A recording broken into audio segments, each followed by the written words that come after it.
BX1 +. Toujours plus d'actu. Voilà les 5 dernières minutes avec, puisqu'on est mercredi, le micro ouvert. Et vous avez sûrement remarqué, si vous nous suivez régulièrement, que depuis le début de la semaine, il y a un grand changement dans Toujours plus d'actu. C'est qu'on a retiré nos masques et qu'on a autorisé un certain nombre d'interlocuteurs à venir en studio. Pas le face-à-face, parce que là, il faut 3 personnes, c'est trop. Mais ceux qui viennent de manière individuelle, on peut les accueillir. C'est le cas aujourd'hui pour Emmanuel Philippe, pour le micro ouvert. Emmanuel Philippe qui va donc nous parler de son angoisse de la page blanche. Emmanuel Philippe.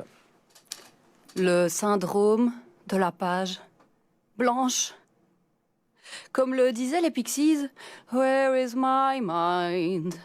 Where is my mind? Where is my mind? Oui, j'ai perdu l'esprit. L'auriez-vous vu? En effet, assommé de rengaines, de contradictions à la chaîne, je ne savais plus trop quoi vous dire à l'antenne, car mes antennes, à moi-même, ne captent plus que des ondes diluviennes en ces temps passablement obscènes. Hein? Tout ceci rime avec la haine. Je me suis donc penchée sur d'autres sources. Mais que nous disent les voix parallèles sur notre désormais bonne vieille crise sanitaire ? Une jeune fille nommée Christina van der Reyen nous suggère que l'univers a calculé son coût pour nous cloîtrer chez nous, nous obligeant à faire face à nos peurs les plus profondes, à nos démons les plus fous. Et ce, afin que nous nous réveillions, car, dit-elle, l'humanité est dans le coma. Il est question de se réveiller, oui, d'ouvrir les yeux donc, plutôt que de poursuivre aveuglément notre marche de moutons. Mais quelle sorcière, me direz-vous ? Ben oui, aujourd'hui, ces bonnes femmes qui parlent depuis leurs intuitions ont leur mot à dire, sans risque d'être brûlées vives. Tout au plus seront-elles censurées. En tout cas, le sort en a été jeté, les dés sont lancés, et l'humanité ferait bien de descendre de son piédestal pour réapprendre à regarder les étoiles.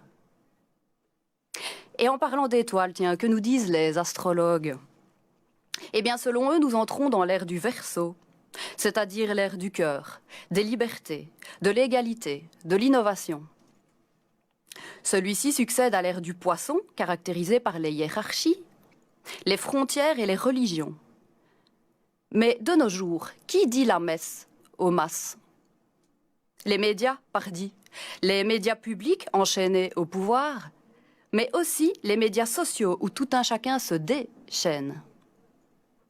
C'est le virus du changement qui frappe à nos portes ? C'est un mouvement imparable des plaques tectoniques des fondements humains qui sourdent sous nos pieds, nous laissant pantois d'impuissance. Qu'est-ce qu'il restera derrière ? Une société hébétée et esclave de la technologie ? Un retour à une fraternité planétaire sans bornes ? Ou encore un retour à la nature, au lien, à la simplicité ? Nous n'en savons rien. C'est pourquoi ma page est restée blanche ces derniers temps, je ne sais plus quoi penser, mais ce n'est pas plus mal. C'est à force de douter que l'on conquiert des libertés, m'a-t-on soufflé à l'oreille. C'est face au gouffre de l'insécurité que s'érigent des ponts de créativité. Alors doutons fièrement et obstinément, chaque jour du lendemain, et faisons de tous ces on ne sait pas autant de pages blanches où tout est à créer. Confiance et espoir étant peut-être les 2 mots à écrire. Ainsi, la vérité serait qu'il n'y a pas de vérité, sinon ce que notre cœur nous dicte. Finalement, et en vous remerciant, ne m'aidez pas à rechercher mon esprit. J'y ai moi-même renoncé. Il a quitté sa page, il a quitté sa cage, il s'est envolé. Il plane dans le ciel et ses 2 ailes sont 2 belles pages blanches. Voilà, la poésie, l'écriture fantaisiste d'Emmanuel Philippe, réapprendre à regarder les étoiles, réapprendre à douter aussi. C'est vrai qu'il y a eu un petit peu de quoi devenir un petit peu fou avec ce confinement. Disons qu'il y a de l'info, si on écoute différentes sources d'informations, il y a vraiment beaucoup de choses qui se contredisent. Et c'est vrai qu'à la fin, et puis pour projeter l'avenir aussi, c'était pas évident. Voilà, croisez les sources, faites peut-être plus confiance aux plus sérieuses d'entre elles. Ça peut être aussi une bonne résolution. Merci beaucoup Emmanuel Philippe, on vous retrouvera très bientôt dans le micro ouvert sur BX1 dans Toujours plus d'actu.